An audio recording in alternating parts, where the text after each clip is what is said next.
We're ready to begin the application of our crossover technique, but I wanted to share something with you right quick.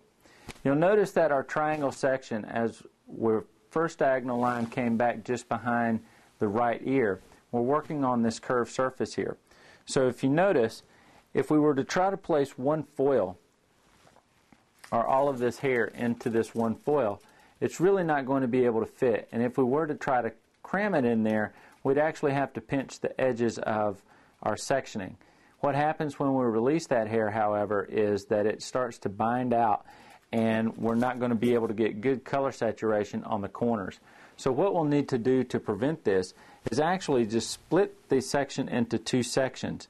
That way now I have two diagonal lines, but as you can see, my foil will actually fit better against the head, closer to our sectioning, and I'll be able to get all the hair in there without having to bind the edges. So we'll actually need to subsection for the first couple of foils as we're working back. And we'll be working back from our original diagonal line of our triangle back towards the opposite side, or the right ear corner, where we created the point of our triangle just behind the right ear. Now you can see our section is getting, even though our diagonal line is getting smaller, we're still pinching the end, so we'll still need to subsection this right in the middle.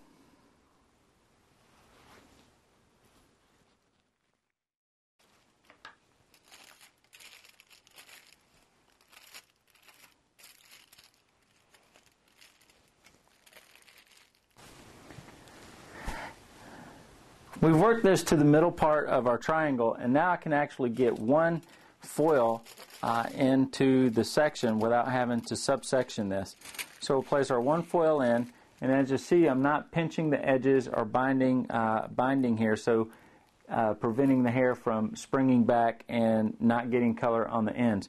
So we actually have a good section here, and now that right in the middle of our diagonal parting, our triangle actually, I can work all the way back through towards just behind the left ear where our point of our triangle is located at. So now know that I'm halfway through, I'm in the middle of the triangle, and I'll continue working down until I get to the back point of our triangle here on the back side of the head, just behind the left ear.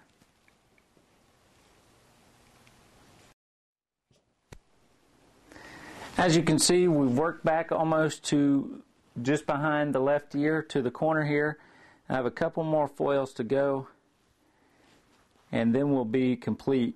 You'll notice that the sections tend to get smaller and smaller, whereas before they were longer and longer. They were much wider, and now that we've worked to the middle of the foil, or the middle of our triangle actually,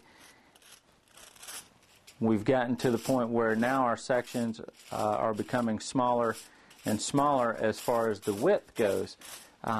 You can still take as much hair as you want. I typically leave 1/4 of an inch of hair out in between the foils, and then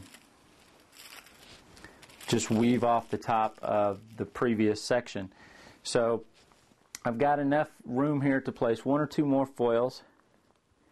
And if I get down to where I don't have but just the tiniest part of that point of the triangle, then I could just leave this out because this hair will actually fall over that, but it would certainly give us a unique result if we were actually doing a different type of color there as well. So as you can see, those two areas would actually split off from one another. This is the underneath part, and this is the top, and if this were, say, a very dark color and this were a very light color, such as a red and a blonde, it would give us an interesting mix. So use your creativity for this technique, because we'll see a lot of color in the results.